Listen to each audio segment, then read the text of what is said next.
अब हम बात करते हैं कि भैया ड्रॉबैक क्या है मोर्स कॉलम थ्योरी के। बता तो दिया आपने शेयर स्ट्रेंथ।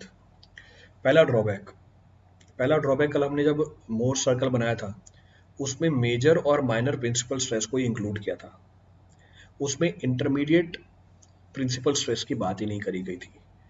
तो मोर्स थ्योरी के अंदर इंटरमीडिएट प्रिंसिपल स्ट्रेस को हम इग्नोर कर देते हैं, जबकि इसका कुछ ना कुछ फर्क तो होता ही है शेयर स्ट्रेंथ के ऊपर। तो हमारी जो एनालिसिस है उसमें इंटरमीडिएट प्रिंसिपल स्ट्रेस का कोई रोल नहीं है। दूसरा अजम्पशन या दूसरी ड्रॉबैक, मोर फेलियर एनवेलप आपने यहाँ पे स्ट्रेट लाइन मान लिया, एक्चुअल में क्या था, कर्व्ड था। इन एक्चुअल इट वाज कर्व्ड। तो इसका मतलब ये दोनों क्या निकल के आते हैं, ये दोनों ड्रॉबैक निकल के आ जाते हैं। These are the drawbacks which comes into the picture. Clear है। नेक्स्ट पॉइंट ऑफ रेफरेंस, जो एंगल ऑफ फेलियर प्लेन है relative to the major principal plane alpha can be express in terms of the shearing resistance with the help of the Mohr failure hypothesis. अब मैंने directly alpha की value लिख दिया 45 plus 5/2। मैंने directly इसकी value लिख दिया 45 प्लस 5/2, पर मैं आपको उसको कैलकुलेट करके दे सकता हूँ। देखूँ अगर आगे सर्कल है तो अच्छी बात है, नहीं है तो मेरे को कैलकुलेट ही करना पड़ेगा। इसके लिए पेज ऐड करना पड़ेगा। For this I have to add the page. और डायरेक्टली लिख दूंगा तो पता ही है फिर क्या दिक्कत होती है कि सर ये कैसे लिख दिया आपने, how you have written this. तो इस बात को समझने के लिए थोड़ी सी मेहनत लग जाएगी।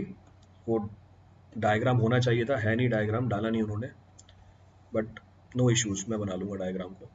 तो ये हमारा मोड सर्कल है, this is our mode circle, this is our more Coulomb failure envelope. ये हमारा मोर कूलॉम्ब फेलियर एनवेलप बन गया। सो this is our more Coulomb failure envelope. So this is अवर मोहर कूलॉम्ब फेलियर एनवेलप। तो ये हमारी मोहर कूलॉम्ब फेलियर एनवेलप बन गई। क्या इक्वेशन थी इसकी, इसकी इक्वेशन थी C plus sigma tan phi, ये इक्वेशन थी इसकी।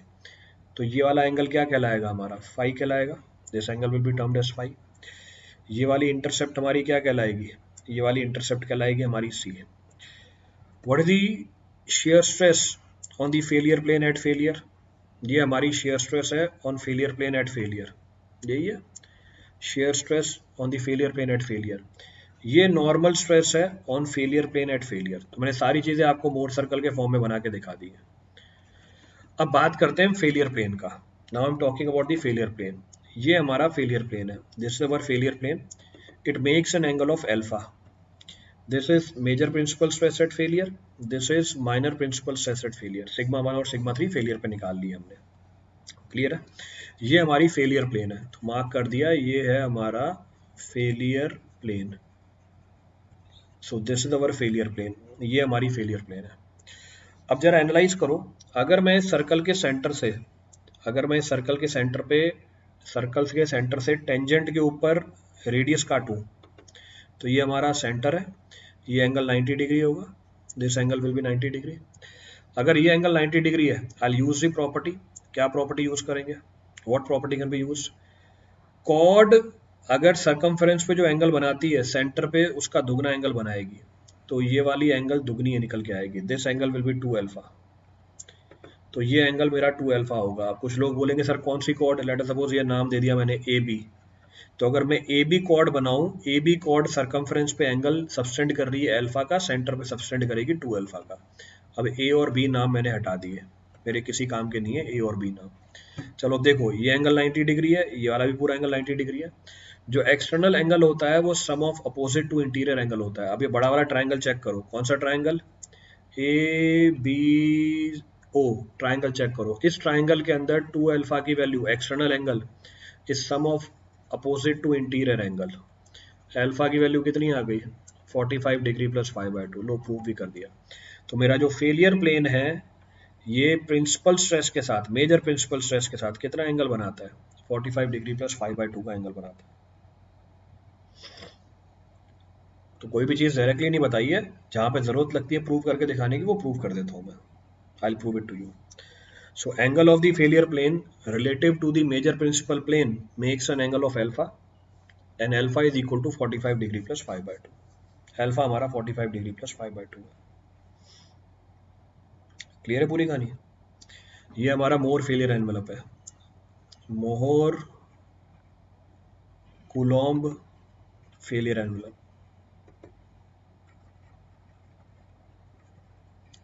Coulomb failure envelope. भले ही मैराथन चल रही है पर डिस्कशन में सारे कंसेप्ट ये कर रहा हूँ, कोई भी कंसेप्ट छूट नहीं रहा है। None of the concept is being left out. अगर सिर्फ मैराथन भी देख लोगे ना, तब भी मेरे ख्याल से किसी चीज की कमी नहीं पड़ेगी आपको। क्लियर है चीज? अभी जो मोर कूलॉम्ब फेलियर एनवलप है, this Mohr Coulomb failure envelope can also be express in terms of this major and minor principal stress. इसको भी मैं प्रूव करके निकाल सकता हूँ, और ये रिलेशनशिप तो आपको पता ही है, sigma 1 is equal to sigma 3 10 square alpha plus 2c 10 alpha. So I can say sigma 1 is equal to sigma 3 10 square alpha plus 2c 10 alpha. इसकी डेरिवेशन कराना टाइम वेस्ट करना है, मैं यहीं पे ही सिंपल ज्योमेट्री को यूज करूंगा और प्रूव कर सकता हूं कि सिग्मा 1 सिग्मा 3 और अल्फा और सी के बीच में ये रिलेशनशिप है। तो मैं इसमें टाइम इन्वेस्ट नहीं कर रहा, आपको डायरेक्टली बता दी, और ये चीज मैंने पीछे मेंशन भी कर रखी है कि Mohr Coulomb failure criteria can also be expressed in terms of what, in terms of the major principal stresses. ये रिलेशनशिप ध्यान रखना बहुत ही इंपॉर्टेंट है आपके सवालों के पॉइंट ऑफ व्यू से, इसके ऊपर तो सवाल मिलेगा ही मिलेगा आपको। You will find the problem on this. Share strength है मतलब इस रिलेशन के ऊपर सवाल है। अगर हमारी फ्रिक्शनल सॉइल हुई यानी कोहेजन का वैल्यू 0, तो सिग्मा 1 बाय सिग्मा 3 क्या हो जाएगा, 10 स्क्वायर 45 डिग्री प्लस 5/2। इसको आप क्या लिख सकते हो, 1 minus sine 5 upon 1 plus sine 5। तो ये तो बस लिखने का तरीका हुआ। ये जो इक्वेशन लिखी हुई है sigma 1 by sigma 3 at failure which is equal to 1 plus sine 5 upon 1 minus sine 5, नाम ध्यान रखना, this is known as obliquity relationship, और ये वैलिड होती है सिर्फ कोहेजनलेस सॉइल के लिए। It is valid only for cohesionless soil. तो ये हमारी ओब्लिक्विटी रिलेशनशिप है और ये वैलिड है सिर्फ कोहेजनलेस सॉइल के लिए।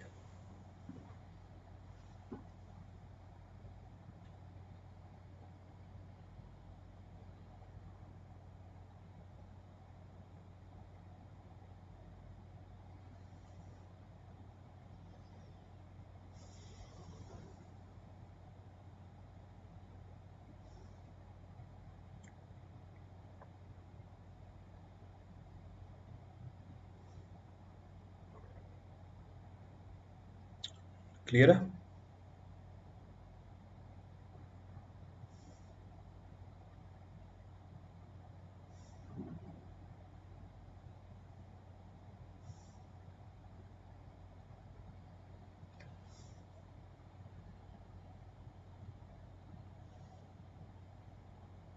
चले आगे। चलो अब यहां से एक इंटरेस्टिंग चीज और निकल के आती है। From here one more interesting thing can be derived. अब क्या इंटरेस्टिंग चीज जरा देखो, आगे मेंशन की हुई है। लेट सपोज अगर मेरी सॉइल सैंड हुई, इसी एनवलप को देखते हैं, इसी मोर सर्कल को देखते हैं।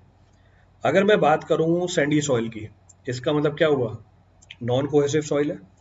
नॉन कोहेसिव सॉइल है मतलब कोहेजन की वैल्यू 0, तो कोहेजन की वैल्यू 0, जरा देखना कोहेजन की वैल्यू 0, तो मोर फेलियर एनवलप ये निकल के आएगा, this will be the more failure envelope.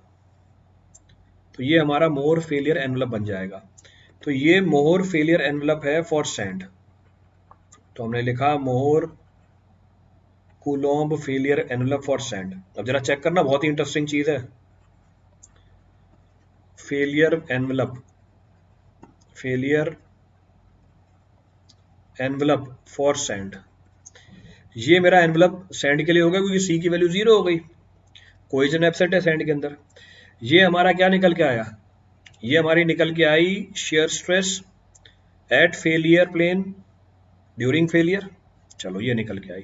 तो सैंड के अंदर जो शेयर स्ट्रेस डेवलप होती है फेलियर प्लेन पे at failure, maximum shear stress से कम निकल के आती है, तो it is less than the maximum shear stress. तो ये हमारा मैक्सिमम शेयर स्ट्रेस है। अब देख लो भैया, आपके सामने बना के दिखा दिए, ये हमारा टाउ मैक्स है, so it can be understood very easily. तो साफ साफ दिख रही है चीज। तो सैंड के अंदर जो मैक्सिमम शेयर स्ट्रेस है वो ज्यादा होती है उस शेयर स्ट्रेस के जिस पे फेलियर होता है। क्लियर है पूरी कहानी? रिपीट करना है इस पे कुछ भी। So in case of sand failure takes place on a plane on which the resultant stress is most inclined to the normal stress. ये उस प्लेन पे नहीं होता जहां पर शेयर स्ट्रेस आपका मैक्सिमम है। क्लियर है? इसका मतलब सैंड के अंदर हमेशा शेयर स्ट्रेंथ किससे कम रहेगी? इसका मतलब सैंड के अंदर ये शेयर स्ट्रेंथ है, हमेशा किससे कम रहेगी? मैक्सिमम शेयर स्ट्रेस से कम रहेगी। तो thereby we conclude in the case of sand shear strength is always less than maximum shear stress। ये हमारी maximum shear stress है और ये हमारी shear strength है सॉइल की। अच्छा, तो फिर कौन सी सॉइल में shear strength maximum shear stress के बराबर रहेगी? In which type of soil shear strength will be equal to, ये डायग्राम है मेरे पास आगे, कौन सी सॉइल के लिए shear strength maximum shear stress के बराबर रहेगी? ये लो, फॉर क्ले सॉइल। तो अगर प्योर क्ले हो जाए, मतलब 5-0, तो मोर कोलॉम्ब फेलियर एनवेलप क्या बन जाएगा? स्ट्रेट लाइन आ जाएगा और ये पास करेगा कहां से? हमारे मैक्सिमम शेयर स्ट्रेस वाले पॉइंट से। इसका अंदर प्योर क्ले के अंदर मैक्सिमम शेयर स्ट्रेस किसके बराबर आ गई? शेयर स्ट्रेस एट फेलियर के बराबर आ गई। अभी आपके ऑब्जेक्टिव बन गए, these are your objective.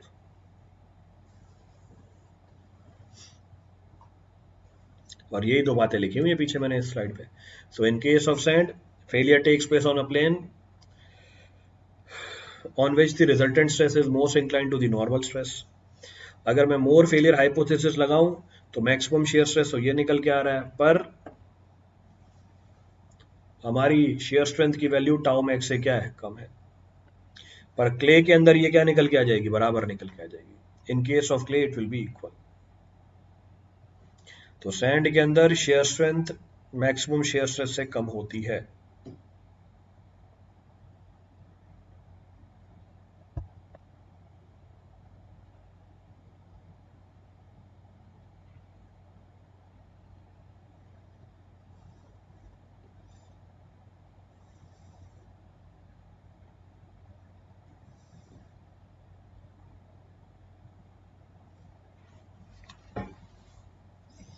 Clear है?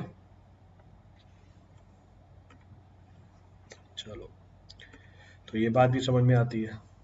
एक बार एक सवाल देख लो इसके ऊपर, refer a problem on this. Mohr theory is based on logical arrangement of experimental result. ठीक है, Mohr theory generalizes Coulomb's theory. तो Mohr theory is based on logical arrangement of experimental result, ये बात तो समझ में आता है। Mohr theory generalizes the Coulomb's theory. कौन सी थ्योरी जनरल थ्योरी थी हमारी? मोर्स थ्योरी या कूलॉम्स थ्योरी? ये मैंने कल बताया था स्पेसिफिकली आपको। विच theory was general theory? Mohr ने अपनी थ्योरी कौन से मटेरियल के लिए दी थी? मोर ने अपनी थ्योरी कौन से मटेरियल के लिए प्रपोज करी थी? मोर ने अपनी थ्योरी कौन से मटेरियल के लिए प्रपोज करी थी? जनरल, हर मटेरियल के लिए। पर आज जो हमने कूलॉम्स थ्योरी करी वो सिर्फ सॉइल के लिए वैलिडेटेड थी। तो मोर थ्योरी कूलॉम्स थ्योरी को जनरलाइज थोड़ी ना कर रहा है। मोर थ्योरी कूलॉम्स थ्योरी को जनरलाइज थोड़ी ना कर रहा है, बल्कि कूलॉम्स थ्योरी मोर थ्योरी को स्पेसिफिक बना रही है। इसका मतलब ये वाली बात गलत है। तो statement 1 is correct, statement 2 is incorrect.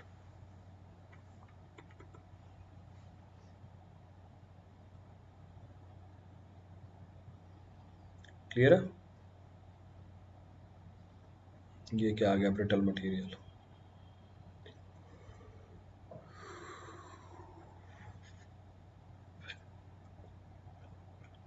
चलिए आगे, चलो भैया आगे चलते हैं। चलिए, फिर हमने अभी पीछे अफेक्टिव स्ट्रेस वाले चैप्टर में क्या पढ़ा था? हमने अफेक्टिव स्ट्रेस वाले चैप्टर में ये पढ़ा था कि सॉइल की जितनी भी प्रॉपर्टी होती है वो किसका फंक्शन होती है? अफेक्टिव स्ट्रेस का फंक्शन होती है, टोटल स्ट्रेस का फंक्शन होती है। फिर बीच में तरजागी आया, पहले मोर अकेला था, फिर कूलॉम्ब आया, दोनों की जोड़ी बनी, अब बीच में तरजागी भी कूद पड़ा। तरजागी आके बोला भैया तुम सारी प्रॉपर्टी रिलेट कर रहे हो टोटल स्ट्रेस के साथ, ऐसा नहीं है। ये अपनी अलग थ्योरी बना रहा था और उसने कंक्लूजन निकाल के दे दिया इनसे पहले ही कि भैया सारी प्रॉपर्टी डिपेंडेंट है अफेक्टिव स्ट्रेस के ऊपर। तो इन दोनों ने क्या किया? इन दोनों ने तरजागी थ्योरी को भी इंट्रोड्यूस कर दिया। तो अगर मोर कूलॉम्ब थ्योरी के अंदर हम तरजागी थ्योरी को भी इंट्रोड्यूस कर दे तो हम क्या बोलेंगे? हम बोलेंगे shear strength of the soil is equal to c dash effective cohesion plus sigma dash, पहले क्या लिख रहे थे? जो हमारी नॉर्मल स्ट्रेस थी वो टोटल नॉर्मल स्ट्रेस थी, अब क्या लिखने लग गया? Affective normal stress into 10 five dash. इसमें अफेक्टिव स्ट्रेस क्या है? टोटल स्ट्रेस माइनस पोर वाटर प्रेशर। तो शेयर स्ट्रेंथ किसका फंक्शन बन गया? अफेक्टिव स्ट्रेस का फंक्शन बन गया। तो इसका मतलब जितने भी पैरामीटर हैं वो क्या हो गए? सारे अफेक्टिव हो गए। All the parameters are affected. तो तीन तीन थ्योरियां लगी हुई हैं इसके अंदर, मोर थ्योरी भी है, कूलॉम थ्योरी भी है, और तरजाकी थ्योरी भी आ गई इसके अंदर। Terzaghi theory is also introduce in this.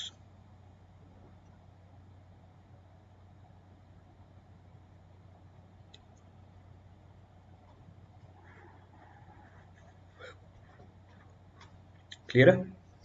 चलो भैया आगे बढ़ते हैं। अब हम बात करते हैं कि हमारे पास कितने तरह की शेयर स्ट्रेंथ होती है। Again very important topic, maximum लोगों को इसमें डाउट होता है, तसल्ली से बैठ के सुनना आराम से एक एक चीज। अब कितने तरह की शेयर स्ट्रेंथ है हमारे पास? हमारे पास दो तरह की शेयर स्ट्रेंथ है। We have two types of shear strength, एक अनट्रेन्ड शेयर स्ट्रेंथ और एक drained shear strength. Undrained shear strength नाम में रखा हुआ है, जब आप पानी की ड्रेनेज को परमिट नहीं करो, या फील्ड में पानी की ड्रेनेज अपने आप नहीं हो। कैसे नहीं होगी? क्ले के अंदर ड्रेनेज नहीं होगी, परमेबिलिटी बहुत कम है। नहीं होने का मतलब बहुत स्लो हो रही है। तो अनड्रेन्ड शेयर स्ट्रेंथ वो शेयर स्ट्रेंथ है जिसमें पानी ड्रेन आउट नहीं कर रहा। अगर पानी ड्रेन आउट नहीं कर रहा है, इसका मतलब आपको कौन से पैरामीटर मिल रहे हैं? टोटल पैरामीटर मिल रहे हैं। तब आप शेयर स्ट्रेंथ को किसके टर्म में लिखोगे? टोटल स्ट्रेस पैरामीटर के टर्म में लिख दोगे। दूसरी शेयर स्ट्रेंथ है हमारे पास ड्रेन्ड शेयर स्ट्रेंथ। जैसे अगर अगर प्रैक्टिकली फील्ड में पानी ड्रेन आउट कर जाए, जैसे एग्जांपल सैंड, जैसे एग्जांपल क्ले में लॉन्ग टर्म एनालिसिस, पानी ड्रेन आउट कर जाएगा, उस केस के अंदर आप शेयर स्ट्रेंथ कैसे लिखोगे? ड्रेन्ड पैरामीटर के टर्म में लिखोगे। ड्रेन्ड पैरामीटर मतलब क्या है? अफेक्टिव स्ट्रेस पैरामीटर है। तो दो तरह की शेयर स्ट्रेंथ है, अनड्रेन्ड, ड्रेन्ड शेयर स्ट्रेंथ। ड्रेनेज आपको मिलेगी उस सॉइल में जिसकी परमिबिलिटी ज्यादा हो, जैसे सैंड। क्ले में मिलेगी पर लॉन्ग टाइम के बाद मिलेगी। पर अगर शॉर्ट टाइम की बात करोगे, क्ले में पानी बाहर नहीं जाएगा। तो शॉर्ट टाइम अगर एनालिसिस करनी हो, कहने का मतलब है आपने पेमेंट बनाई और पेमेंट बनाने के बाद आपको स्ट्रेंथ निकालनी है, पानी बाहर नहीं जाएगा, तो हम अनड्रेन्ड शेयर स्ट्रेंथ निकालेंगे सॉइल की। तो जैसी सिचुएशन होती है फील्ड में, उसके हिसाब से ही टेस्ट परफॉर्म किया जाता है लैब में। तो मैं आपको कुछ एग्जांपल देता हूं। आपने पेमेंट बनाई, रोड बनाई क्ले के ऊपर, और बनाने के जस्ट बाद आपको उसकी स्ट्रेंथ निकालनी है, अनड्रेन्ड शेयर स्ट्रेंथ। बहुत टाइम बाद आपको उसकी शेयर स्ट्रेंथ निकालनी है, ड्रेन्ड शेयर स्ट्रेंथ। आपने सैंड के ऊपर कंस्ट्रक्शन करी, जस्ट बनाने के बाद शेयर स्ट्रेंथ निकालनी है, ड्रेन्ड शेयर स्ट्रेंथ, पानी ड्रेन हो जाएगा। बहुत टाइम बाद निकालनी है, तब भी ड्रेन्ड शेयर स्ट्रेंथ। क्लियर है चीज? तो दो तरह की शेयर स्ट्रेंथ है हमारे पास। इस दो तरह की शेयर स्ट्रेंथ के बिहाफ पे हमारे पास तीन तरह के टेस्ट हैं। We have three type of test, unconsolidated undrained test, UU test, consolidated undrained test, और CD test, consolidated drained test. Unconsolidated drained test बनाने का कोई मतलब ही नहीं है, यूडी टेस्ट नहीं होता। क्यों नहीं होता अभी आगे बता दूंगा। So there is no UD test. तो अनकंसोलिडेटेड ड्रेन्ड टेस्ट नहीं होता, क्योंकि इसका कोई फायदा ही नहीं है। अब आप बोलोगे सर ये याद ही नहीं रहते, U U C U C D. अभी मैं कंसेप्ट बताऊंगा, हमेशा जिंदगी भर के लिए याद रहेंगे। क्लियर है चीज? तो इस बात को समझने के लिए आपको पता होना चाहिए, जब भी शेयर स्ट्रेंथ निकाली जाती है वो दो स्टेज में निकाली जाती है। जब भी शेयर स्ट्रेंथ निकाली जाती है वो दो स्टेज में निकाली जाती है। पहली स्टेज पहली स्टेज होती है हमारी कन्फाइनिंग स्टेज। पहली स्टेज होती है हमारी कन्फाइनिंग स्टेज, जिसमें हम सॉइल के ऊपर चारों तरफ से प्रेशर लगाते हैं। क्लियर है चीज? दूसरी होती है हमारी डेविएटर या शेयर स्टेज, यानी सॉइल के ऊपर शेयरिंग एक्शन लगाया जाता है। इन जनरल आप बोलोगे कि शेयर स्ट्रेंथ जब भी निकाली जाएगी दो स्टेज में निकाली जाएगी। पहली होगी हमारी कन्फाइनिंग स्टेज, दूसरी होगी हमारी डेविएटर स्टेज, बैक प्रेशर स्टेज या शेयर स्टेज। क्लियर है चीज? अब इन दोनों स्टेजों में आपने जैसी कंडीशन बना के रखी है ड्रेनेज की, उसके हिसाब से शेयर स्ट्रेंथ टेस्ट के नाम पड़े हुए हैं। इन दोनों स्टेज में, पहली स्टेज सेल प्रेशर स्टेज, दूसरी स्टेज डेविएटर स्ट्रेस स्टेज, इन दोनों स्टेजों में जैसा आपने ड्रेनेज का कंडीशन मेंटेन किया, उसके हिसाब से आपका शेयर स्ट्रेंथ टेस्ट का नाम आता है। अब एक एक करके सारे शेयर स्ट्रेंथ टेस्ट उठाते हैं। तो यह ड्रेनेज इन टू कंडीशन, दो कंडीशन, एक कन्फाइनिंग स्टेज है और एक डेविएटर स्टेज है।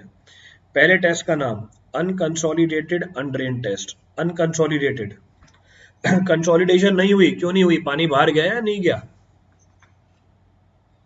अनकंसोलिडेटेड का मतलब कंसोलिडेशन नहीं हुई। तो अगर कंसोलिडेशन नहीं हुई तो पानी बाहर गया या नहीं गया?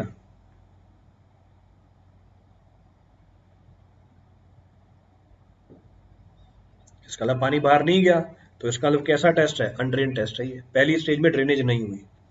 डेविएटर स्टेज अनड्रेन्ड, इसका मतलब दोनों स्टेज में आपने क्या नहीं कराई? ड्रेनेज नहीं होने दी। तो अनकंसोलिडेटेड अनड्रेन्ड टेस्ट के अंदर दोनों स्टेज में ड्रेनेज नहीं होती है।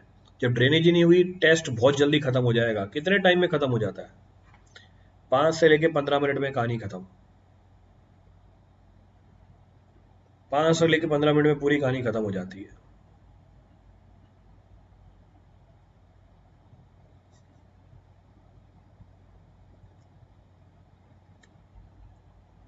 क्लियर है? चलो आगे बढ़ते हैं। कंसोलिडेटेड अनड्रेन टेस्ट, पहले स्टेज में कंसोलिडेशन हुई तो आपने ड्रेनेज को परमिट किया या नहीं किया?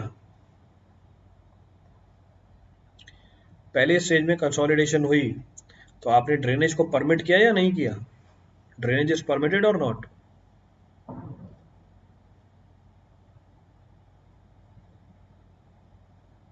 कर दिया। तो ड्रेनेज परमिट कर दिया तो पहली स्टेज में लगते हैं 24 घंटे, तो पानी को बाहर जाने में 24 घंटे लग जाएंगे, 24 आवर्स विल बी रिक्वायर्ड। और दूसरी स्टेज में तो ड्रेनेज हुई नहीं, ओनली 2 आवर्स आर रिक्वायर्ड, यानी पूरा टेस्ट कितने टाइम में खत्म हो जाता है? 26 घंटे में खत्म हो जाता है। क्लियर है? नेक्स्ट है मेरी कंसोलिडेटेड ड्रेन्ड टेस्ट। पहली स्टेज में कंसोलिडेशन मतलब ड्रेनेज, दूसरी स्टेज में भी ड्रेनेज परमिट कर दिया आपने, यानी पहली स्टेज में भी टाइम लगेगा, दूसरी स्टेज में भी टाइम लगेगा। टोटल कितना लग गया? 2 हफ्ते लग जाते हैं। तो अगर आपने पहली स्टेज में भी ड्रेनेज परमिट करी, दूसरी स्टेज में भी ड्रेनेज परमिट करी, तो टेस्ट को खत्म होने में 2 हफ्ते लग जाएंगे अप्रोक्सीमेटली, और इतना टाइम नहीं होता हमारे पास टेस्ट करने का। तो मुझे ये बताओ, सबसे पहली चीज, अनकंसोलिडेटेड अनड्रेन्ड टेस्ट आपको कौन से स्ट्रेंथ पैरामीटर बताएंगे, टोटल या अफेक्टिव? यहाँ पे कौन से पैरामीटर मिलेंगे आपको? Total strength parameter, affective strength parameter? यहाँ पे मेरे को टोटल स्ट्रेंथ पैरामीटर मिलेंगे, क्योंकि ड्रेनेज ही नहीं हुई। यहाँ पे पहली स्टेज में आपने ड्रेनेज परमिट करी तो आपको कैसे पैरामीटर मिलेंगे? अफेक्टिव स्ट्रेंथ पैरामीटर मिलेंगे। यहाँ पे दोनों स्टेज में ड्रेनेज परमिट करी तो यहाँ पर भी क्या मिलेंगे? अफेक्टिव स्ट्रेंथ पैरामीटर मिलेंगे। तो कहने का मतलब ये हुआ कि अगर आपको अफेक्टिव स्ट्रेंथ पैरामीटर ही चाहिए तो मैं किसको प्रेफर करूंगा? मैं सीयू टेस्ट को प्रेफर करूंगा, मैं सीडी टेस्ट को प्रेफर नहीं करूंगा। क्यों भैया? ये हो जाता है एक दिन के अंदर, ये लेता है 15 दिन। तो इसलिए क्या हुआ? इसलिए ये हुआ कि सीयू टेस्ट की प्रेफरेंस बहुत कम है, सीडी टेस्ट की प्रेफरेंस बहुत, सॉरी, सीयू टेस्ट की प्रेफरेंस बहुत ज्यादा है, सीडी टेस्ट की प्रेफरेंस बहुत कम है। क्लियर है? तो हम कंसोलिडेटेड अनड्रेन्ड टेस्ट को प्रेफर करते हैं अफेक्टिव स्ट्रेस पैरामीटर निकालने के लिए, देन सीडी टेस्ट।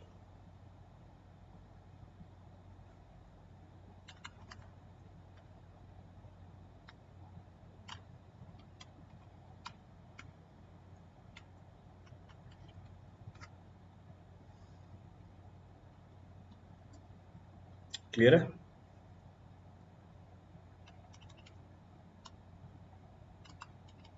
चलो, अब आप बोलोगे सर यहाँ पे यूडी टेस्ट क्यों नहीं है? अब यूडी टेस्ट का मतलब क्या हुआ? पहली स्टेज में अनकंसोलिडेशन, अनकंसोलिडेशन मतलब आपने ड्रेनेज परमिट नहीं करी। तो पहली स्टेज में आपने ड्रेनेज परमिट नहीं करी, अनकंसोलिडेटेड। दूसरी स्टेज में ड्रेनेज परमिट कर दी, दूसरी स्टेज में ड्रेनेज परमिट कर दी। अब सवाल ये है, जब पहली स्टेज में आपने जब इतने टाइम तक लोड लगा के रखा तब पानी बाहर नहीं गया, तो प्रैक्टिकली मैं बात कर रहा हूँ फील्ड के अंदर, जब पहले स्टेज के अंदर जब मैंने लोड लगा के रखा तब पानी बाहर नहीं गया, दूसरी स्टेज जो बहुत ही छोटे टाइम के लिए होती है उसमें पानी बाहर कैसे चला जाएगा? इसका मतलब ये हो गया कि अगर आपने यूडी टेस्ट किया, दूसरी स्टेज में ड्रेनेज परमिट करने के बाद भी पानी बाहर नहीं जाएगा, इसका मतलब क्या हुआ? इस टेस्ट को परफॉर्म करने का कोई मतलब ही नहीं है, तो यूडी टेस्ट परफॉर्म ही नहीं किया जाता, hence UD test is not perform. अब इसमें कम से कम 5-6 ऑब्जेक्टिव मिल जाएंगे आपको।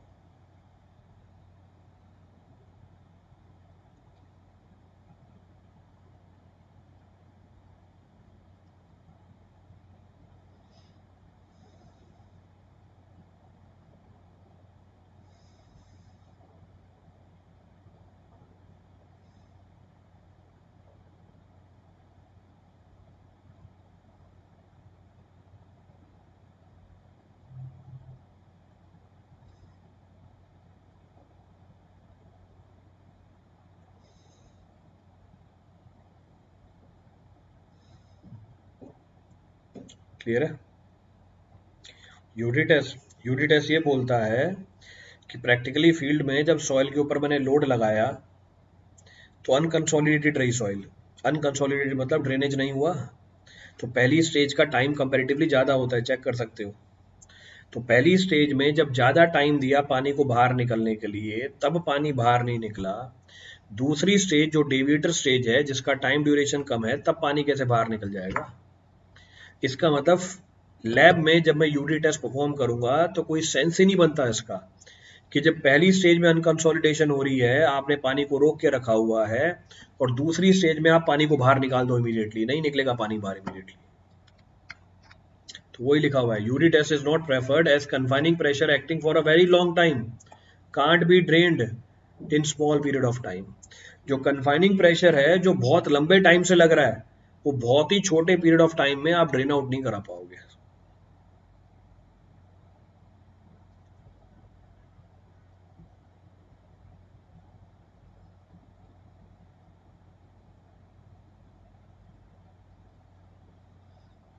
क्लियर है?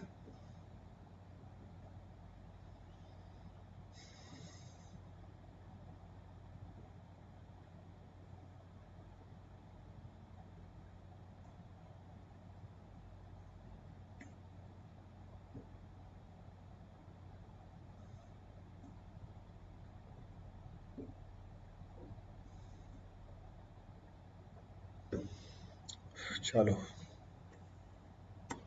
हाँ, so it remains UU test, तो वो यूयू टेस्ट ही रहता है। So it remains UU test only.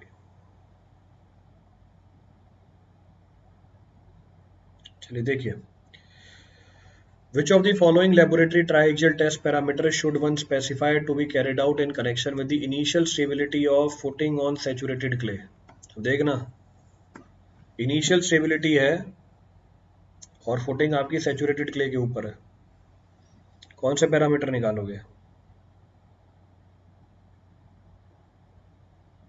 Initial stability clay की, तो मुझे कौन सी स्ट्रेंथ चाहिए होगी, ड्रेन्ड अनड्रेन्ड?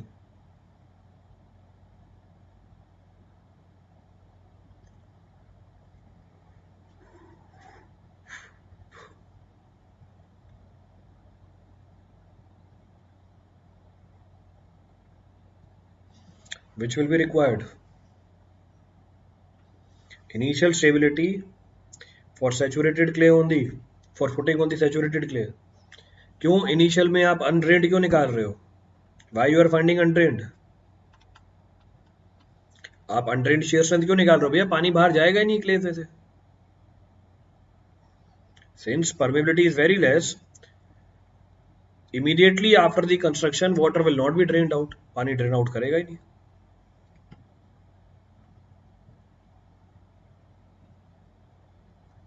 शॉर्ट टर्म एनालिसिस के लिए है।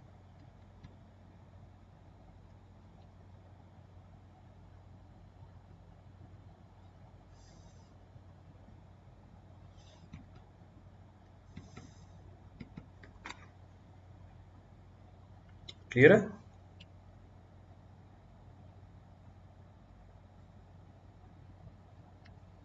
कोई सा पॉइंट रिपीट करना है उसमें से?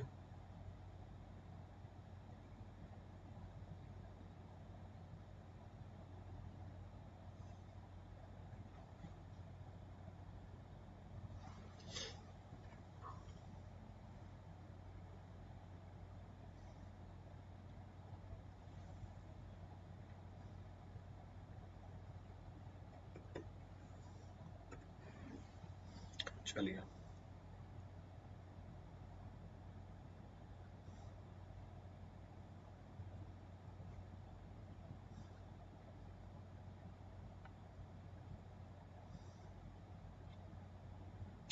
चलिए आगे। Shall we continue? नोट कर लिया सबने? चलो, अब हम बात करते हैं कि शेयर स्ट्रेंथ की मेजरमेंट कैसे होती है। Now will talk how to measure the shear strength of the soil. अब शेयर स्ट्रेंथ को मेजर करने के खूब सारे टेस्ट हैं। There are several test available to find the shear strength of the soil. In fact 4 test तो मैं ही बताऊंगा आपको। 4 of the test I will discuss, पर यहीं पे लिस्ट खत्म नहीं हो जाती, बहुत सारे टेस्ट निकल के आते हैं शेयर स्ट्रेंथ को मेजर करने के। I try to cover each and every aspect of these different test which are available. जो भी टेस्ट अवेलेबल है, एक एक करके सारे डिस्कशन करते हैं। तो सबसे पहला test, the first and the foremost test to find the shear strength of the soil is known as direct shear test. उसका सेटअप आपके सामने बना हुआ है। इस टेस्ट को शेयर बॉक्स टेस्ट भी बोलते हैं। This test is also termed as shear box test. क्यों? क्योंकि इसमें क्या करते हैं, the soil specimen which is to be tested is confined in a metal box, जिसको शेयर बॉक्स बोला जाता है। वो मेटल बॉक्स स्क्वायर भी हो सकता है, सर्कुलर भी हो सकता है, और ये दो पार्ट में स्प्लिटेड होता है। तो दिख रहा है ये ऊपर वाला पार्ट है और नीचे वाला पार्ट है। So it is splitted in two parts, तो दो पार्ट में स्प्लिटेड है, तो इसीलिए इसको क्या बोल देते हैं, शेयर बॉक्स बोल देते हैं। सर्कुलर भी हो सकती है, स्क्वायर भी हो सकती है। क्लियर है ये चीज? जब सॉइल के सैंपल को इसमें हमने रखा, इसके ऊपर हम कन्फाइनिंग प्रेशर लगाते हैं। कैसे? ये रहा, with the help of the pressure pad. तो इसके ऊपर हमने प्रेशर पैड लगा और कन्फाइनिंग प्रेशर लगाया। पहली stage, this is technically termed as पहली स्टेज, फर्स्ट स्टेज, जिसको हम कन्फाइनिंग स्टेज बोलते हैं। और ग्रेजुअली हम क्या कर रहे हैं, डेविएटर स्टेज भी अप्लाई कर रहे हैं, यानी शेयर स्टेज भी अप्लाई कर रहे हैं। कैसे? इसके ऊपर शेयर अप्लाई करके। तो एक तरफ से तो इसको पकड़ा हुआ है, जो नीचे वाला पोर्शन है वो पकड़ा हुआ है, ऊपर वाले पोर्शन को हम क्या करते हैं, डिस्प्लेस करते जा रहे हैं। यानी क्या अप्लाई कर रहे हो, शेयर अप्लाई कर रहे हो, उसको ऐसे समझो। तो ये हमारा सॉइल का स्पेसिमेन है। आपने लोअर हाफ तो इसकी पकड़ ली और अपर हाफ में आप शेयर अप्लाई कर रहे हो, तो सॉइल का सैंपल क्या करता जाएगा, डिस्प्लेस करता जाएगा। तो इसी को बोलते हैं shearing action. This is technically termed as shearing action. तो पहली स्टेज में क्या किया आपने, प्रेशर पैड से आपको लोड अप्लाई कर दिया। जब लोड अप्लाई हो गया, फिर आपने क्या किया, शेयर अप्लाई किया। जब शेयर अप्लाई करते हैं, उसकी जो रेट रखी जाती है वो कांस्टेंट रखी जाती है। So application of the strain in the shear stage is kept to be constant. दो चीजें मेजरमेंट होती हैं। जब आप नॉर्मल प्रेशर अप्लाई कर रहे हो तो सेटलमेंट भी नोट किया जाता है, वी नोट दी सेटलमेंट। तो ध्यान रखना इस चीज का, जब नॉर्मल प्रेशर लगाया तो सॉइल में कितना सेटलमेंट हुआ उसको नोट किया जाता है, that is being measured. Clear है पूरी कहानी? फिर क्या करते हैं, हम नोट करते हैं वो नॉर्मल प्रेशर, वो शेयर प्रेशर जिस पे सॉइल का सैंपल क्या कर गया, फेल कर गया। ये दोनों चीजें नोट कर ली। पर फेलियर हमेशा किसके अलोंग होगा, फेलियर हमेशा पहले वाले प्री डिटरमाइंड प्लेन के अलोंग ही होगा। The failure will always take place along predetermined plane. तो जो हमारा प्री डिटरमाइंड प्लेन है हॉरिजॉन्टल, इसके अलोंग ही फेलियर होती है। क्यों? शेयरिंग इसी के अलोंग होगी। सेम सॉइल के सैंपल के ऊपर अलग अलग बार टेस्ट परफॉर्म करते हैं। हर बार हम नॉर्मल लोड की वैल्यू चेंज कर दें तो हर बार एक अलग शेयर लोड निकल के आता है जिसपे फेलियर हो जाए। हम हमेशा नॉर्मल लोड की वैल्यू सेम नहीं रखेंगे, ये बदलते जाएंगे। तो हर बार हम नॉर्मल फोर्स की वैल्यू बदलते हैं, तो हर बार जो शेयर फोर्स की वैल्यू निकल के आती है जिसपे फेलियर हो, ये भी बदल जाती है। तो आपको अलग अलग कॉम्बिनेशन मिले किसके, नॉर्मल फोर्स के और शेयर फोर्स के। दोनों की मदद से हम क्या निकाल लेंगे, नॉर्मल स्ट्रेस शेयर स्ट्रेस निकाल लेंगे। प्लॉट करेंगे, जैसे प्लॉट करेंगे मोर सर्कल क्या निकल के आ जाएगी। As soon as the more circle is plotted what will get, जैसे ही मैंने मोर सर्कल को प्लॉट किया, कहानी खत्म। क्या मिल जाएगा हमें, हमें फेलियर एनवलप मिल जाएगा, will get the failure envelope. तो आपको नॉर्मल स्ट्रेस शेयर स्ट्रेस मिली, मैं फेलियर एनवलप बना के दिखा देता हूँ। पेज ऐड किया तो आपको क्या मिलता जा रहा है, फेलियर पे नॉर्मल स्ट्रेस मिलता जा रहा है, फेलियर पे शेयर स्ट्रेस मिलता जा रहा है। तो प्लॉट कर दो। तो फेलियर पे नॉर्मल स्ट्रेस मिली, फेलियर पे शेयर स्ट्रेस मिली, ये आपने प्लॉट करते गए, प्लॉट करते गए। ये सारे पॉइंट किसके ऊपर लाई करेंगे, all these points will lie on what, more failure envelope. जब आपने ये मोर फेलियर एनवलप बना लिया, ये लाइन जहां पे जाके मिली वाई एक्सिस से, उसको मेजर किया, ये आपको फाई दे देगा।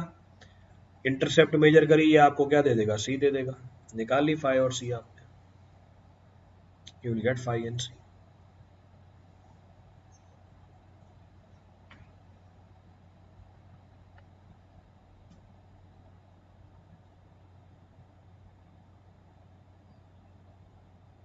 तो ये हमारे फेलियर पे स्ट्रेसेस हैं।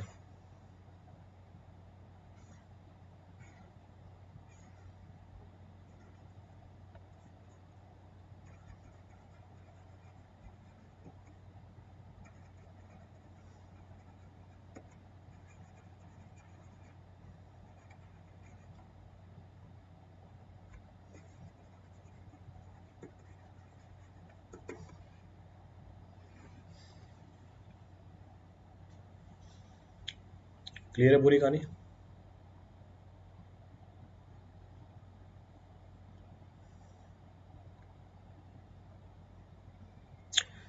अब इस टेस्ट की प्रॉपर्टीज क्या है? What are the properties of this test? है कहीं पे? चलो पहले तो सवाल कर लो, सवाल आ गया तो सवाल देख लेते हैं क्या पूछ रहा है। In box shear test the failure plane is predetermined and is horizontal, सही बात है। The shear test is applied in the vertical direction, test नहीं है स्ट्रेस है। The shear stress is applied in the vertical direction, कौन सी बात सही है?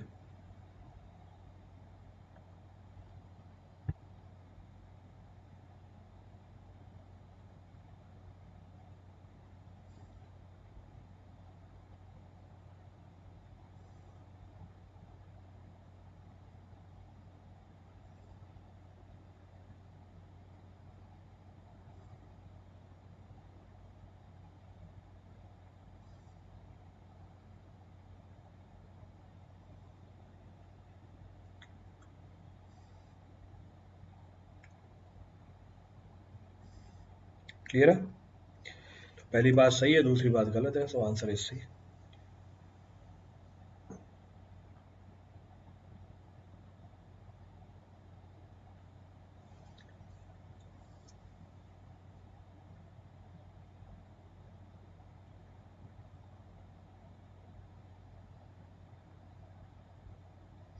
क्लियर है? चलो, हाँ अब हम बात कर रहे थे इनकी प्रॉपर्टीज की। देखो, डायरेक्ट शेयर टेस्ट के फायदे तो बहुत है। क्या फायदे हैं? ये टेस्ट बहुत ही क्विक टेस्ट है, इनएक्सपेंसिव टेस्ट है, कॉस्ट बहुत कम लगती है, सिंपल टेस्ट है in the case of sand, simple test है in the case of the sand. पर इसके ड्रॉबैक बहुत ज़्यादा है। क्या? इसमें ड्रेनेज कंडीशन को हम कंट्रोल नहीं कर सकते। अगर मैं ड्रेनेज कंडीशन को कंट्रोल नहीं कर सकता, इसका मतलब pore water pressure can not be measured. अगर pore water pressure can not be measured, इसका मतलब क्या हुआ? It is not of much use for fine saturated soil. अगर फाइन सेचुरेटेड सॉइल है, जैसे एग्जांपल क्ले, उसके लिए ये काम नहीं करेगा, it is not suitable to be use there. Clear है चीज? Next point of reference, this test is not recommended for the condition other than fully drained. इसको रेकमेंड ही नहीं करते फुल्ली ड्रेन्ड कंडीशन के अलावा, यानी हमेशा फुल्ली ड्रेन्ड कंडीशन में ही करेंगे। जब फुल ड्रेनेज कराओगे तो भैया क्ले के लिए कैसे करा लोगे फुल ड्रेनेज? उसमें तो टाइम ही खूब लगता है। तो भैया सैंड के लिए काम करता है ये, it is acting for the sand only. Next, इसमें जो फेलियर प्लेन है वो हमेशा क्या है? हॉरिजॉन्टल है और प्री डिटरमाइंड है। जरूरी थोड़ी है कि वही सबसे वीकेस्ट प्लेन हो, जरूरी थोड़ी है यही सबसे वीकेस्ट प्लेन हो। नेक्स्ट, यहाँ पे जो स्ट्रेस की कॉन्सेंट्रेशन होती है वो बाउंड्री पे हो जाती है, क्योंकि आपने शेयर कहाँ लगाया? बाउंड्री पे अप्लाई किया। लोड कहाँ लगाया? टॉप पे लगाया। तो बाउंड्रीज पे स्ट्रेस की कॉन्सेंट्रेशन निकल के आती है, तो जो डिस्ट्रीब्यूशन होता है स्ट्रेस का वो यूनिफॉर्म नहीं होता।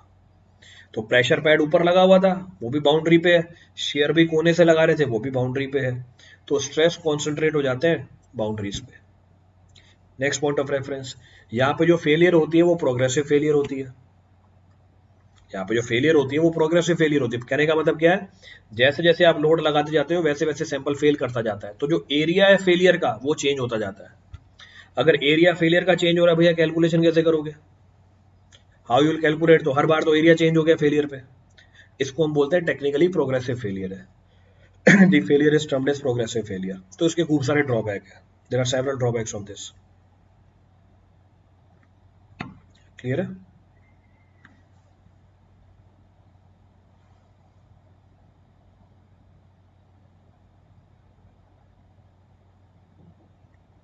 क्लियर है पूरी कहानी?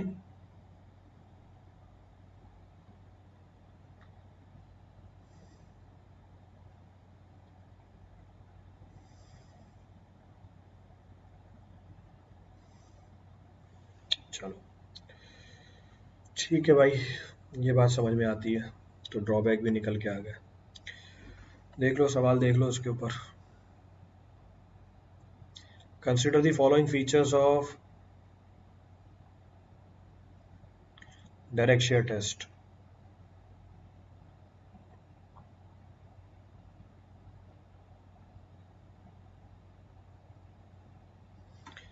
Following features of direct shear test, which of the following are the disadvantages? कौन से डिसएडवांटेज है?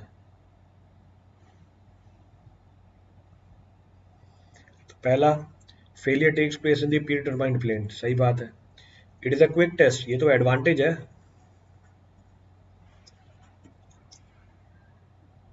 ये तो एडवांटेज है। Drainage condition can not be changed, failure of the sample is progressive, सही बात है। तो ड्रॉबैक आ गया 134।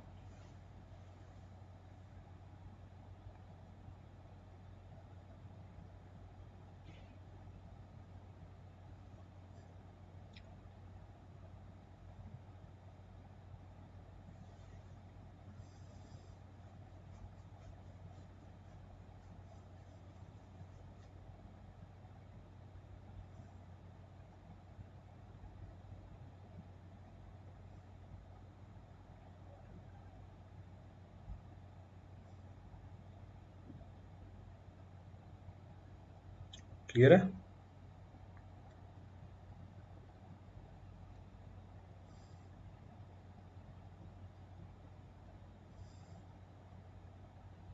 चले आगे, चलो आगे बढ़ते हैं। नेक्स्ट ऑफ द टेस्ट, सबसे एक्यूरेट, सबसे बढ़िया टेस्ट जो अवेलेबल है हमारे पास, इसको बोलते हैं ट्राइएक्सियल शेयर टेस्ट। तो आज कोशिश करेंगे कम से कम ट्राइएक्सियल शेयर टेस्ट तो खत्म हो जाए। So it is the very accurate test, generally इसको यूज किया जाता है रिसर्च पर्पस के लिए। This is the most versatile test amongst the all, सबसे वर्सेटाइल टेस्ट है ये। क्यों सबसे वर्सेटाइल टेस्ट है? इसको आप किसी भी तरह की कंडीशन के लिए परफॉर्म कर सकते हो। ड्रेन्ड करना है, अनड्रेन्ड करना है, पहली स्टेज में ड्रेनेज रखनी है, दूसरी स्टेज में ड्रेनेज रखनी है, सारी कंडीशन इसमें क्या कर सकते हैं, रिप्लीकेट कर सकते हैं। क्लियर है चीज? कोई सा पॉइंट रिपीट करना हो, यहाँ पे पोर वाटर प्रेशर मेजरमेंट की भी प्रोविजन है। Here pore water pressure can be measured during the performance of the test only. यहाँ पर जो वॉल्यूम चेंज आ रहा है सॉइल के अंदर वो भी मेजर कर सकते हो। यहाँ पे जो फेलियर प्लेन है वो प्री डिटरमाइंड नहीं है, इसका मतलब फेलियर हमेशा वीकेस्ट प्लेन के अलॉन्ग ही होता है। यहाँ पे जो स्ट्रेस की डिस्ट्रीब्यूशन है वो यूनिफॉर्म है। यहाँ पर जो फेलियर है वो प्रोग्रेसिव फेलियर नहीं है। यहाँ पे स्ट्रेस की कॉन्सेंट्रेशन नहीं हो जाती बाउंड्री पे, या stress concentration does not takes place at the boundary. तो ये सारे एडवांटेज निकल के आते हैं। These are the advantages of what, triaxial shear test. करते क्या है इसके अंदर, इस टेस्ट को परफॉर्म करने के लिए हम एक सिलेंड्रिकल स्पेसिमेन लेते हैं जिसमें लेंथ टू डायमीटर रेशियो 2 रखी जाती है। तो लंबाई डायमीटर से दुगनी होती है। इसकी साइज होती है 7638 या 150 mm में है साइज। हमने सॉइल का सैंपल लिया, इसको सिलेंड्रिकल स्पेसिमेन के अंदर रख दिया। क्लियर है चीज? जो सिलेंड्रिकल स्पेसिमेन है वो पोरस डिस्क के ऊपर रखा जाता है, it is placed over the porous disc. Specimen को रबर मेम्ब्रेन में रखा जाता है। Specimen is encased in the rubber membrane. Rubber membrane में क्यों रखते हैं इसको? ताकि जब मैं प्रेशर लगाऊं, इस टेस्ट में प्रेशर पानी की मदद से लगाते हैं। तो ये मेरा सॉइल का सैंपल है, इसको मैंने इनकेस कर दिया रबर मेम्ब्रेन के अंदर, इसको मैंने इनकेस कर दिया रबर मेम्ब्रेन के अंदर। ये इनकेस है रबर मेम्ब्रेन के अंदर, ये हरे वाली रबर मेम्ब्रेन है, तो इसको इनकेस किया मैंने रबर मेम्ब्रेन के अंदर। अब जब मैं इसके ऊपर प्रेशर लगाऊंगा, किसकी मदद से प्रेशर लगाऊंगा? पानी की मदद से प्रेशर लगाऊंगा, तो पानी मेरे सॉइल के अंदर नहीं जाएगा, water will not go inside the soil. तो सिलेंड्रिकल स्पेसिमेन है, उसके अंदर सॉइल का सैंपल रखा, उसको इनकेस कर दिया रबर मेम्ब्रेन से। क्लियर है? अब जो सेल है हमारा, सिलेंडर है, इसके चारों तरफ हम पानी भर देते हैं और उस पानी के अंदर प्रेशर को इंक्रीज करते हैं। तो कहने का मतलब है पहली स्टेज सेल प्रेशर आ गई और इस बार वो यूनिफॉर्मली लग रहा है चारों तरफ। क्लियर है? फ्लूइड एंटर ना करे स्पेसिमेन के। तो पहली स्टेज हमारी क्या होती है? कन्फाइनिंग स्टेज होती है। First stage is confining stage. तो कन्फाइनिंग स्टेज में प्रेशर कहाँ कहाँ पे लग रहा है? तो कन्फाइनिंग स्टेज में प्रेशर कहाँ कहाँ पे लग रहा है? रेडियल डायरेक्शन में भी लग रहा है और एक्सियल डायरेक्शन में भी लग रहा है। फिर दूसरी स्टेज आती है हमारी, दूसरी स्टेज में हम प्रेशर लगाते हैं सिर्फ टॉप और बॉटम से। दूसरी स्टेज में हम प्रेशर लगाते हैं सिर्फ टॉप और बॉटम से, और इसको हम बोलते हैं deviator stress. This is technically termed as deviator stress. और हमारा सिग्मा 3 प्लस सिग्मा डी मिलके सिग्मा 1 हो जाता है, यानी वो प्रेशर जिसमें हमारा सैंपल फेल कर जाए, this will be equal to sigma 3 plus sigma D deviator stress. तो किसी एक वैल्यू पे आके सैंपल फेल कर जाती है, तो सिग्मा 1 आ गया, मेजर प्रिंसिपल स्ट्रेस आ गया फेलियर पे। तो हम डेविएटर स्ट्रेस को बढ़ाते रहते हैं, सेल प्रेशर कांस्टेंट रखते हैं, जो डेविएटर प्रेशर है उसको बढ़ाते जाते हैं। एक डेविएटर स्ट्रेस पे आके सैंपल फेल कर जाती है। जैसे ही डेविएटर स्ट्रेस मिल गया, इसमें आप सिग्मा 3 जोड़ दो, क्या मिल जाएगा? मेजर प्रिंसिपल स्ट्रेस मिल जाएगा। You will get major principal stress.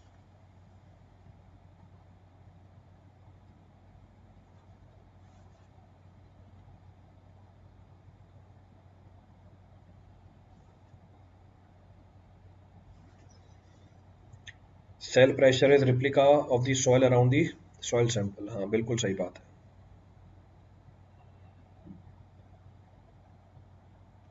Absolutely correct.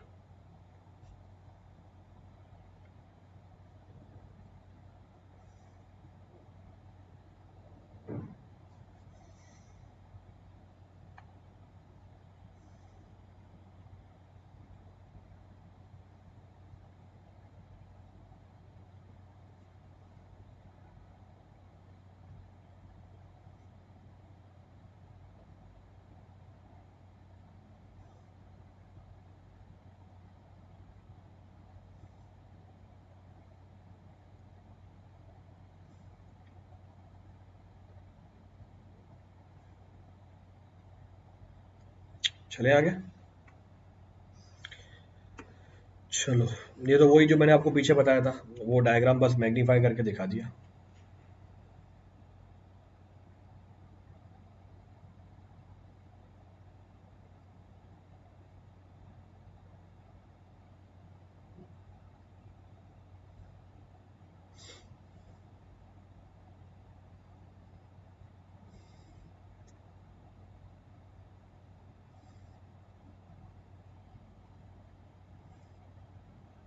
चले, चलो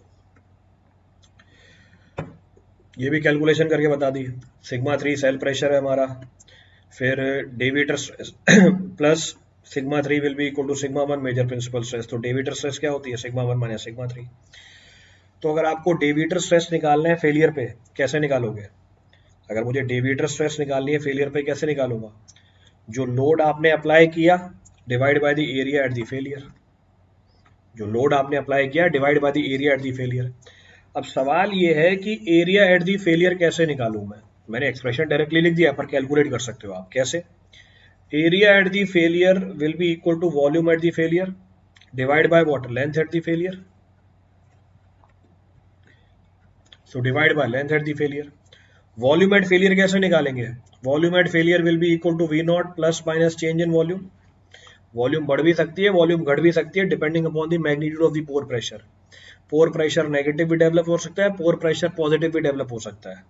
तो उसके हिसाब से वॉल्यूम बढ़ भी सकता है, वॉल्यूम कम भी हो सकता है। लेंथ हमेशा घटेगी, लेंथ बढ़ेगी नहीं। तो length will always be decreasing. तो लेंथ में हमेशा डिक्रीज आया तो एल माइनस डेल्टा एल। इसको थोड़ा और सिंप्लीफाई किया, वी नॉट बाहर निकाला, वी नॉट बाहर निकाला 1 plus minus delta V by V nought. L बाहर निकाला, L minus delta L by L minus delta L by L nought बोल दो इसको। तो एल नॉट बाहर निकाल दी, delta L by L nought. तो ये तो क्या बन गया मेरा? ए नॉट बन गया। 1 प्लस माइनस ये क्या लिखी हुई है? Volumetric strain. और नीचे 1 माइनस क्या लिखा हुआ है? Longitudinal strain. तो ये एक्सप्रेशन निकल के आ गई। That expression is right. फिर से डायरेक्टली कोई चीज नहीं लिखी है, अगर कहीं पर भी कोई एक्सप्रेशन आता है उसको डिराइव करके दे देता हूँ। तो अगर आपको डेविएटर स्ट्रेस निकालनी है, कैसे निकालोगे? जो आपने प्रेशर लगाया था टॉप से, उस प्रेशर की वैल्यू को डिवाइड कर दो एरिया एट दी फेलियर, और एरिया एट दी फेलियर हम निकाल सकते हैं mathematically. So mathematically it can be computed.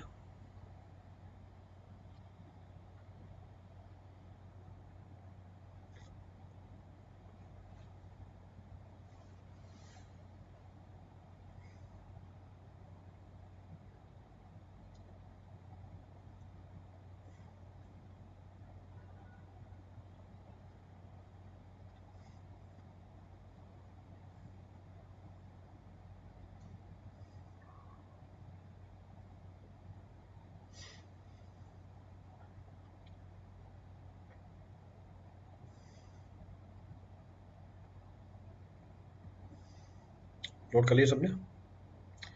कोई सा पॉइंट रिपीट करना हो उसमें से किसी के लिए? Any of the point to be referred from this for anyone?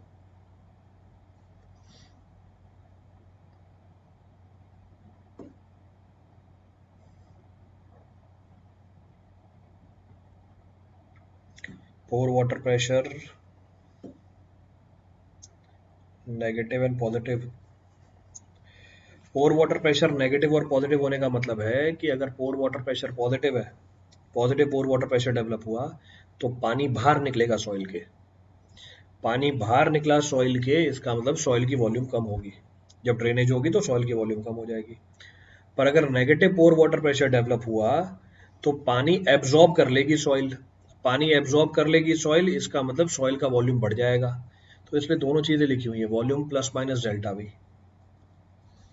तो ये डिपेंड कर जाता है सॉइल कैसी है, it will depend upon the type of soil. जैसे एग्जांपल दूंगा अभी कि लूज सैंड में क्या होता है, डेंस सैंड में क्या होता है, या नॉर्मली कंसोलिडेटेड क्ले में क्या होता है, या ओवर कंसोलिडेटेड क्ले के अंदर क्या होता है। ये चीज अभी डिस्कस करेंगे आगे। तो loose sand, dense sand, normally consolidated clay, over consolidated clay, इन दोनों के अंदर बिहेवियर जस्ट अपोजिट होता है। तो एक में पॉजिटिव प्रेशर डेवलप होता है, एक में नेगेटिव प्रेशर डेवलप होता है। तो एक की वॉल्यूम बढ़ जाती है, दूसरे की वॉल्यूम घट जाती है। तो ये पॉइंट डिस्कस किया मैंने, this point I have discuss. चलो इसी एक्सप्रेशन को अगर मैं बेस बनाऊं, अगर मेरी अनड्रेन्ड कंडीशन है तो वॉल्यूम में क्या चेंज आएगा। अगर मैं टेस्ट परफॉर्म कर रहा हूं अनड्रेन्ड कंडीशन के अंदर, तो वॉल्यूम में क्या चेंज आएगा, what change in the volume will be observed.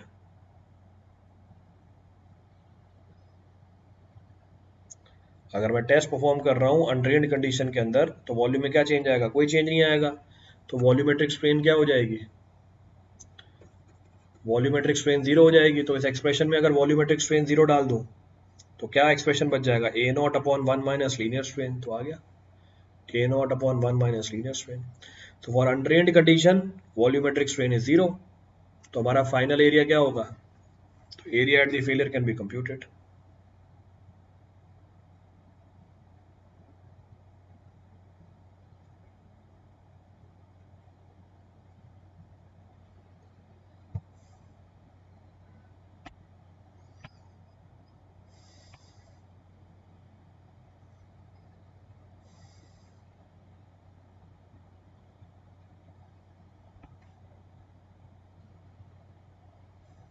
Clear है पूरी कहानी।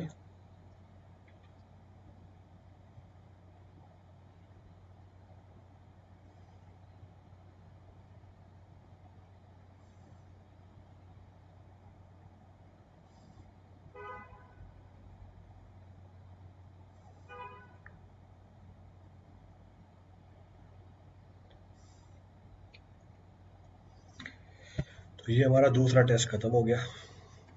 देख लो इसके ऊपर सवाल कर लो एक। For determination of the shear strength parameter C and phi of the soil in the laboratory, the test conducted is। Lab test कौन सा है इनमें से, C और phi निकालने के लिए। In order to find C and phi, what are the lab tests available?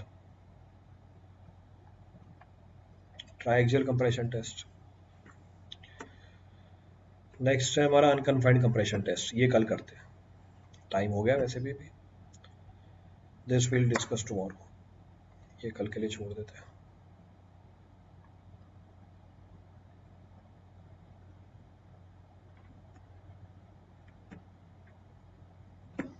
कल यही चलेगा भाई,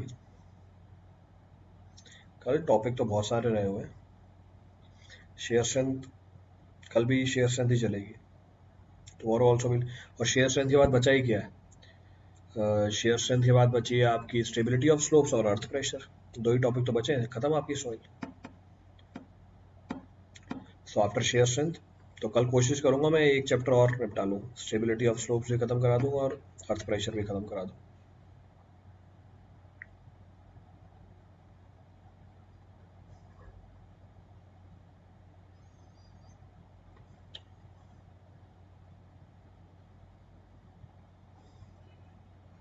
क्लियर है, चलिए, थैंक यू एवरीवन।